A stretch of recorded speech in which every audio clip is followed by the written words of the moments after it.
Salut à tous, alors c'est Frédéric de la Vie. Alors ce soir je voulais vous faire une petite vidéo pour revenir sur le coronavirus et puis pour revenir aussi sur l'incompétence de notre gouvernement, l'incompétence criminelle qui a fait qu'il y a eu de nombreux morts, je dirais même des milliers, qui auraient pu être évités par l'incompétence d'un gouvernement et surtout aussi l'incompétence de son conseil scientifique et médical. Donc on a des gens incompétents, des gens idiots, idiots au niveau du gouvernement et au niveau du conseil scientifique. Quand on a les scientifiques et les dirigeants qui sont idiots, ça devient très grave. Alors, je voulais revenir sur le coronavirus, sur le Covid-19, pour expliquer que les dernières recherches chinoises me donnent raison, mais c'était tellement simple à comprendre. De toute façon, on s'est aperçu avec les bateaux de croisière et les gens qui étaient confinés qu'il y avait un nombre supérieur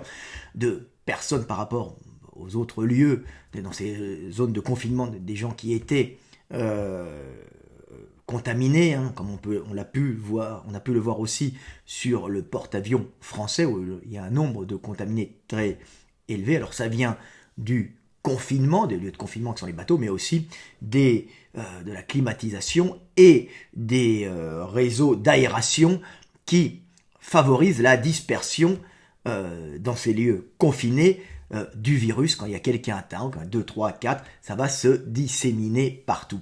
Alors, c'est assez embêtant de ne pas avoir de réaction de notre gouvernement face à un fait qui s'avère réel. Il y a une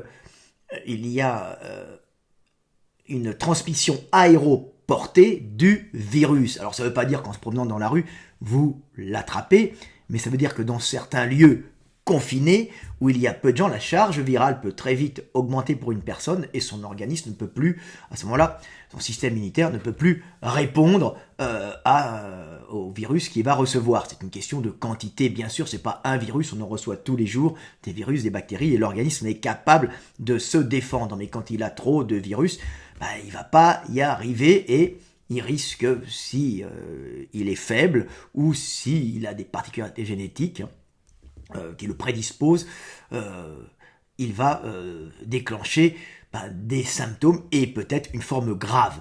Alors, il y a un petit article que je vais vous lire et je vais vous expliquer que c'est très facile de commencer tout de suite, même il aurait fallu le faire il y a déjà un mois, à prendre des mesures pour l'après-confinement, même pour la lutte contre ce virus, ce qui n'ont pas été faites. On se demande ce que fait notre gouvernement, alors que d'autres gouvernements confrontés à cette même pandémie, cette même épidémie, et pourtant avec bien moins de moyens, ont pris des mesures extrêmement rapides.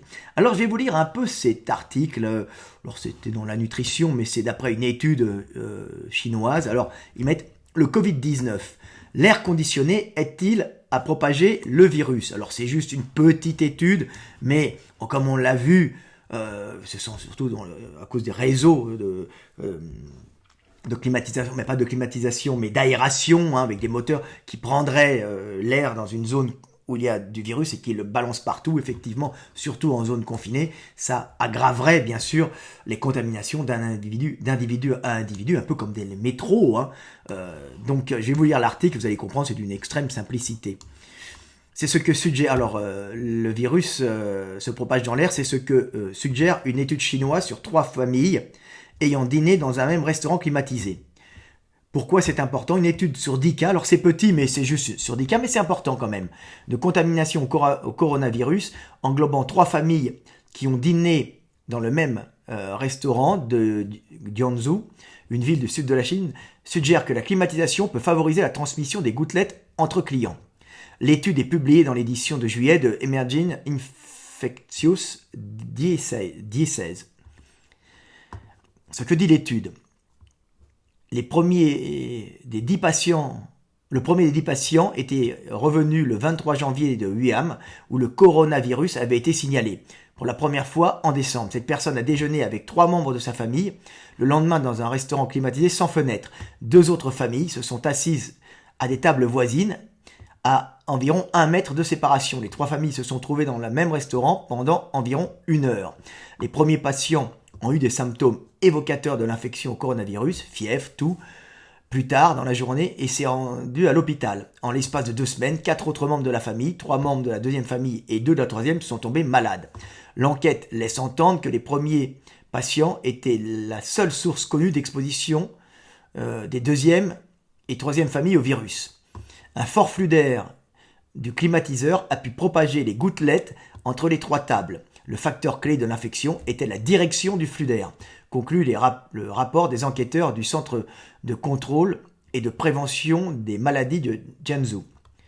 On note que 73 autres patients qui ont dîné au même étage ont été en contact étroit avec les premiers patients, mais qu'ils n'ont présenté aucun symptôme de Covid-19 pendant une mise en quarantaine de 14 jours. Et les tests pratiqués sur eux sont restés négatifs.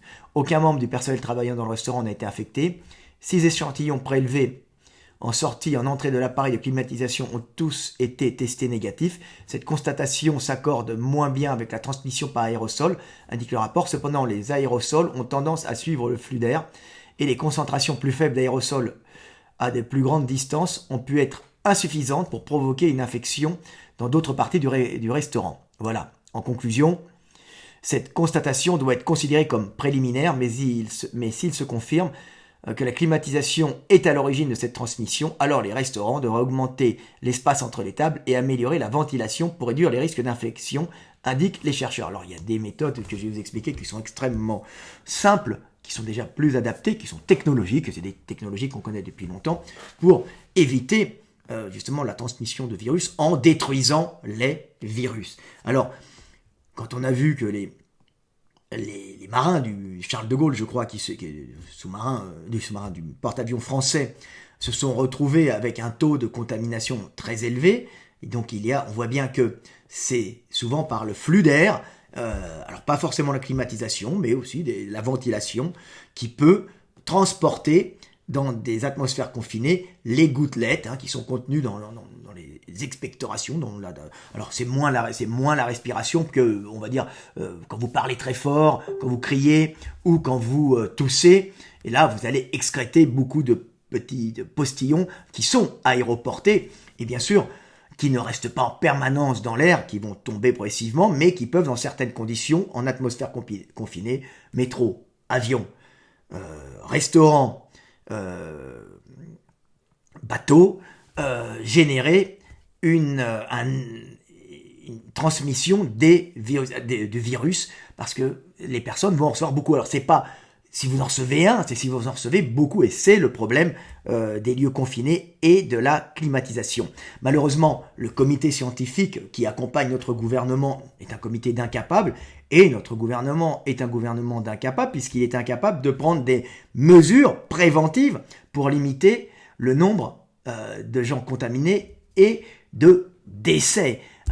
Donc, il y a des mesures très simples, on s'aperçoit qu'il est aéroporté, c'est évidemment pas en vous promenant dans la rue, dans un village de campagne, que vous risquez, sauf en croisant quelqu'un qui va vous cracher dessus ou vous éternuer au visage, le virus va être dispersé, il faut qu'il y en ait quand même une certaine concentration, mais les métros sont des lieux où il y a, les métros, les transports en commun, de grandes possibilités d'être contaminés, et ceux-là, les lieux de confinés, les magasins, si vous ne portez pas de masque. D'où la grande erreur du gouvernement au début d'avoir dit à tout le monde que le masque ne servait à rien pour se protéger, mais uniquement si on était malade. Alors ce qui est faux, puisque le masque, bien sûr, limite beaucoup plus la propagation du virus quand on le met sur quelqu'un qui est déjà contaminé, qui est en période de contamination, mais il permet aussi, d'une façon un peu moindre, il permet aussi aux gens de se protéger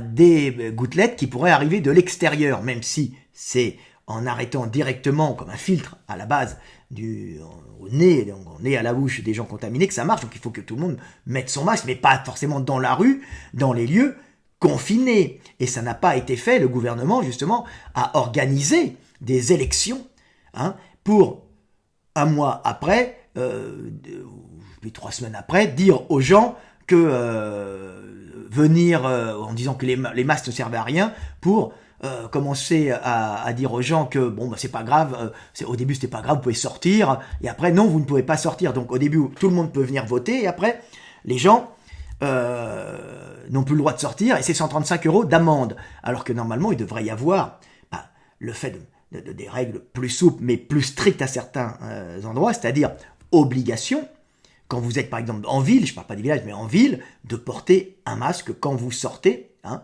et particulièrement dans les transports en commun ou ailleurs, ça n'a pas été fait, on dit que c'est faute de masque, mais le gouvernement aurait dû prendre les devants, hein, tout simplement, comme le gouvernement marocain l'a fait, et l'a fait très intelligemment, parce que le gouvernement marocain savait qu'il n'avait pas les hôpitaux, qu'il était encore moins bien servi que la France, hein.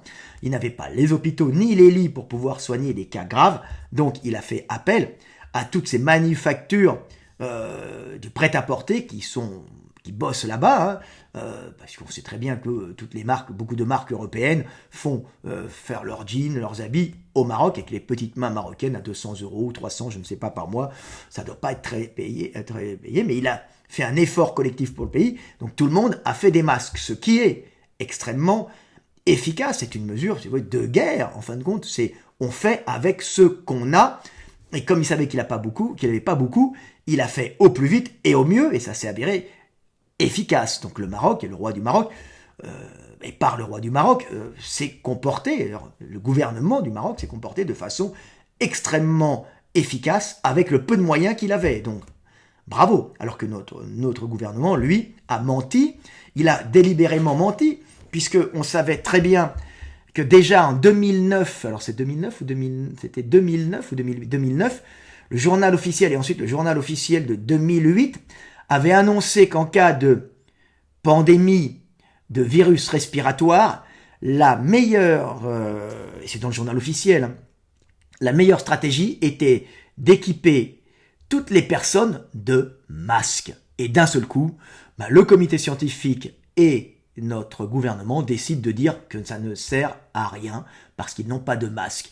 Alors ils auraient dû s'apercevoir que s'ils n'avaient pas de masque, ils auraient dû tout simplement faire des appels à la télé, faire des appels à toutes les entreprises en donnant un patron, en disant « Faites-nous des masques, nous sommes en période entre guillemets de guerre, mais c'est une guerre contre un virus, ce n'est pas une guerre contre un ennemi humain, nous sommes en période de crise et nous devons réagir comme nous n'avons pas de masque en nous adaptant avec ce que nous pouvons, donc faire des appels publics. Mais ça, pour le gouvernement, ça aurait été avoué à la base qu'il n'avait pas préparé, qu'il était incapable de gérer, alors qu'en vérité, non, ça aurait été avoué qu'il avait été pris au dépourvu par ce virus et le manque de masques, mais qui réagissaient du mieux possible pour essayer de compenser. Comme ils avaient honte et comme ils ne voulaient pas montrer qu'ils étaient faillibles de peur de perdre leur pouvoir, eh ben ils ont préféré raconter n'importe quoi et générer la mort de milliers de personnes. Donc, nous avons des incompétents. Ils auraient dû dire à tout le monde de porter les masques, et particulièrement dans les lieux confinés comme le métro où il y a une aération, où ça tourne tout le temps. J'avais dit dès le début que ça pouvait passer par les systèmes d'aération, mais ce n'était pas dans la rue forcément. Donc moi j'ai des petits jeunes qui m'appellent en me disant j'ai peur, est-ce que je peux me mettre à la fenêtre? J'ai dit attends, gros nigo, c'est pas le nombre de virus que tu vas recevoir à ta fenêtre qui va te tuer, hein. C'est dans des lieux confinés, oui, il est aéroporté, comme d'ailleurs tout ou quasiment tous les virus ou les respiratoires. Ils sont dans les micro-gouttelettes, mais il faut des conditions particulières, hein, pour te contaminer. Le virus ne va pas s'amuser à traverser, parce que tu as éternué, la rue pour venir te contaminer la rue d'en face. Non, ça ne se passe pas comme ça. Il faut quand même des atmosphères confinées. Alors, un autre domaine où le gouvernement, et là j'en viens à la chose la plus importante, n'a pas pris les devants, et c'est pour ça que j'explique aux gens ce qu'il faut faire. Si vous avez des entreprises, si vous me regardez, si vous avez des restaurants et que vous me regardez, si vous gérez des grands magasins et que vous me regardez, il faut au plus vite installer des systèmes antiviraux dans vos climatisations et vos aérations. Ce sont des systèmes qui ne coûtent pas cher, c'est utilisé dans de nombreux endroits, ce sont les lampes UV. Il y a des systèmes d'aération qui sont munis de lampes UV qui ont pour but non pas de bronzer, mais de détruire les virus et les bactéries. Et ce sont des UVC, je crois, hein, mais tous les UV sont plus ou moins mauvais pour les UV, hein, pour les virus et bactéries à certaines quantités. Les UVC, ils ont des lampes à forte dose que l'on met dans les systèmes d'aération, hein, et quand l'air, alors surtout l'air de la climatisation qui est souvent la même, qui repasse en permanence, bah si vous mettez des climatisations, vous travaillez sur des climatisations avec des lampes UV ou des systèmes d'aération avec des lampes UV, vous allez détruire en grande partie les virus, dont le Covid-19, et vous allez épurer réellement l'air de votre restaurant, de votre grande surface, ou même de votre appartement. Donc c'est très important d'avoir des systèmes de, on va dire, pas de filtration, mais des systèmes d'aération avec ces lampes UV qui tuent les virus. Alors c'est connu depuis Mathieu Salem ou Mérope, comme je le dis toujours, hein, puisque c'est utilisé déjà dans de nombreux endroits. Par exemple, quand vous avez des filtres à eau, quand vous n'êtes pas relié directement à l'eau de la ville qui est souvent chlorée, et déjà filtrée, et déjà, même ils ont des filtres UV, vous achetez un filtre, votre pompe à eau, vous achetez un filtre qui permet de filtrer, on dirait, les métaux lourds, les minéraux toxiques, hein, ou les particules toxiques, mais alors ça c'est deux filtres en général, ce sont des filtres, il y a du charbon dedans, mais il y a encore d'autres trucs dedans, hein. Je connais pas tout, mais au milieu de ces filtres vous avez une lampe UV, je crois que c'est l'UVC, extrêmement puissante, qui fait que quand l'eau passe, les UV vont tuer les virus et certaines bactéries. Donc ça tue tout. Vous avez un filtre pour les minéraux, les métaux, et un filtre pour les particules dangereuses, et un filtre pour les virus et bactéries, filtre UV à UV. Donc c'est quelque chose qui est connu. Les bouchers, par exemple, ont des porte-couteaux où ils rangent le soir leurs couteaux avec des UV dedans qui permettent... Alors faut pas les regarder, c'est très dangereux, hein, mais l'air passe dans une zone où l'UV ne sort pas. Ce système est utilisé dans les hôpitaux aussi, avec des petits robots qui passent pour illuminer, hein, toutes les chambres. Quand il n'y a personne dedans, bien sûr, on ferme tout et on passe un robot avec de grosses lampes UV, hein, un peu comme vous savez les tondeuses à gazon ou les aspirateurs qui sont automatiques. Hein. Là c'est la même chose, mais avec une espèce de grande lampe UV, ce qui fait que toutes les surfaces qui ne sont pas dans l'ombre, hein, vont avoir un rayonnement UV qui va tuer toutes les bactéries et les virus. C'est utilisé en Allemagne particulièrement, alors ça coûte plus cher puisque c'est un robot, mais c'est le même principe, et dans un système d'aération, on le fait. Alors je ne vois pas pourquoi le gouvernement n'a pas fait un appel à toutes les entreprises, hein, un appel télévisé, de faire un effort de guerre pour s'équiper de ces UV dans les systèmes d'aération. Moi-même qui bosse en entreprise, avec l'industrie, j'ai discuté avec le président de la société, et je lui disais, écoute, il faut absolument que tu vérifies pour acheter déjà ça, pour avoir dans les filtres à air, parce qu'ils en ont tous, hein. Alors il y a des grands espaces où ils risquent pas, mais tout ce qui est bureau, hein, quand vous avez un grand espace, on fait de la soudure, c'est énorme, le risque de contamination est faible, puisque c'est un grand espace. Mais les espaces confinés comme des bureaux, des endroits où il n'y a pas beaucoup d'espace et où l'air peut passer, mettre un filtre UV plusieurs endroits, ça peut diminuer grandement les risques de contamination par le Covid-19, qui est un virus qui, s'il n'est pas hyper virulent, il tue quand même certaines personnes, mais il a la particularité de se transmettre extrêmement facilement, d'où le fait qu'il y a vraiment beaucoup de morts, mais comparativement aux gens contaminés, c'est peu, mais comme beaucoup de gens sont contaminés, on a beaucoup de morts, et c'est une catastrophe, hein. Donc, il y a des méthodes, et je ne vois pas pourquoi le gouvernement ne fait pas d'appel à son industrie, déjà pour faire des masques. On dit on n'a pas de masques, donc on va faire une industrie, on va appeler l'industrie du prêt-à-porter pour faire des masques. Ça protège, donc il a menti. Ok, qu'il soit incompétent, qu'il ait fait des erreurs, ça peut arriver, mais qu'il ait menti, c'est très grave, et en plus qu'ils ne prennent pas de mesures pour appeler les gens à prendre personnellement des directives pour leur société ou pour eux-mêmes. Donc faites des masques, installer des systèmes d'aération avec UV, je ne comprends pas. Pourtant, c'est quelque chose de simple. Donc, moi, je fais une petite vidéo pour vous dire, protégez-vous. Il y a des méthodes extrêmement simples et efficaces pour diminuer les risques de contamination au Covid-19.